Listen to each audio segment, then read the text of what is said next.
US dollar की global dominance के खिलाफ जंग छिड़ चुकी है और भारतीय सरकार ये सुनिश्चित कर रही है कि यूएस डॉलर को चैलेंज करने और इंडियन रुपीस को ग्लोबल करेंसी के रूप में स्थापित करने में भारत कहीं पीछे न रह जाए। अभी के समय इंटरनेशनल ट्रेड में अकेले यूएस डॉलर की डोमिनेंस है। जब भी दो देशों के बीच किसी भी जगह ट्रेड होता है, एक देश दूसरे देश को सामान बेचता है या फिर उससे सामान खरीदता है, तो उस दौरान जो पेमेंट की जाती है वो प्रेफर की जाती है यूएस डॉलर्स में ही। इस कारण से आज की डेट में दुनिया भर में जितना भी टोटल ट्रेड होता है, दुनिया के अलग अलग देशों के पास जो फॉरेक्स रिजर्व्स पड़े हैं उनमें आधे से ज्यादा लगभग 60% वैल्यू यूएस डॉलर्स की है। फॉरेक्स ट्रेडिंग में 90% ट्रेडिंग यूएस डॉलर्स में ही होती है। 40% डेब्ट जो इशू होता है वो भी यूएस डॉलर्स में ही होता है। बैंक्स अपनी लायबिलिटीज यूएस डॉलर में रखना पसंद करते हैं और अमेरिका न सिर्फ यूएस डॉलर का आर्थिक फायदा उठा रहा है, बल्कि अमेरिका ने अपनी करेंसी यूएस डॉलर की इसी डोमिनेंस का फायदा उठाते हुए यूएस डॉलर का इस्तेमाल अपने जियोपॉलिटिकल बेनिफिट के लिए भी करना शुरू कर दिया है। ऐसे में कल को अगर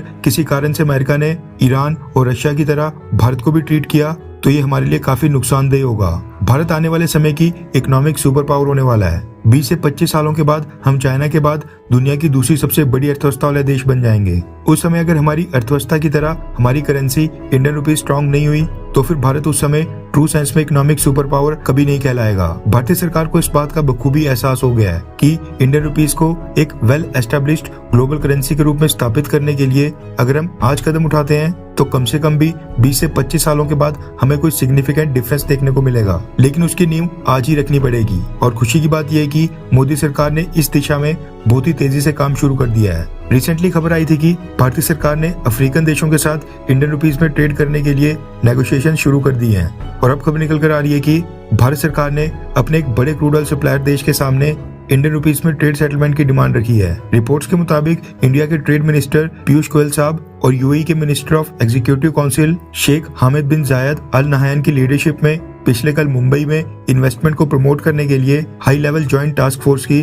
10वीं मीटिंग हुई। फरवरी महीने में ट्रेड एग्रीमेंट साइन करने के बाद दोनों देशों की ज्वाइंट टास्क फोर्स की ये पहली मीटिंग थी, जिसमें रिव्यू किया गया कि ट्रेड डील की इम्प्लीमेंटेशन कैसे चल रही है और इसका दोनों देशों को क्या क्या इकोनॉमिक बेनिफिट मिल रहा है, यानी अभी तक इसका कैसा इम्पैक्ट रहा है। इसके अलावा इंडिया और यूएई के बीच बायलैटरल इन्वेस्टमेंट ट्रीटी के ऊपर भी नेगोशिएशंस हुई। दोनों देश बहुत ही जल्द आपस में एक बायलैटरल इन्वेस्टमेंट ट्रीटी पर साइन करने वाले हैं, जिसके लिए 12 राउंड की नेगोशिएशंस ऑलरेडी हो चुकी हैं। खबर निकल कर आ रही है कि इन सब के साथ साथ पिछले कल भारत ने यूएई को कन्वे किया कि अब हम ट्रेड के लिए यूएस डॉलर्स की जगह नेशनल करेंसी का इस्तेमाल करना चाहते हैं। भारत ने प्रपोजल दिया है कि यूएई और भारत यूएस डॉलर की बजाय यूएई के दिरहम और इंडियन रुपीस में ट्रेड कर सकते हैं। इससे दोनों देशों को अपने फॉरेक्स रिजर्व्स बचाने में तो मदद मिलेगी, साथ में हमारी खुद की करेंसी इंडियन रुपीस भी काफी स्ट्रांग होगी।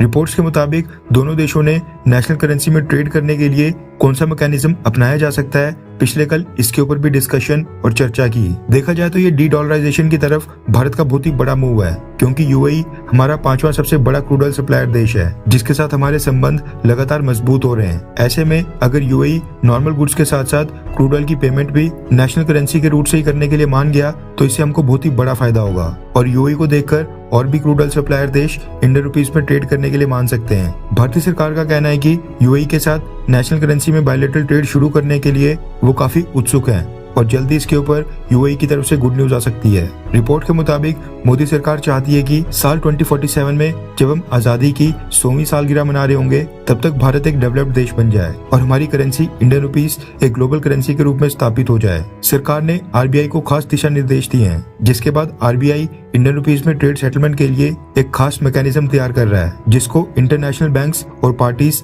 इजीली अडॉप्ट और एक्सेप्ट करें। खैर, क्या आप मोदी सरकार के अर्थव्यवस्था के मोर्चे पर कामकाज से संतुष्ट हैं? हाँ या फिर ना? नीचे कमेंट करके अपनी राय जरूर बताएं।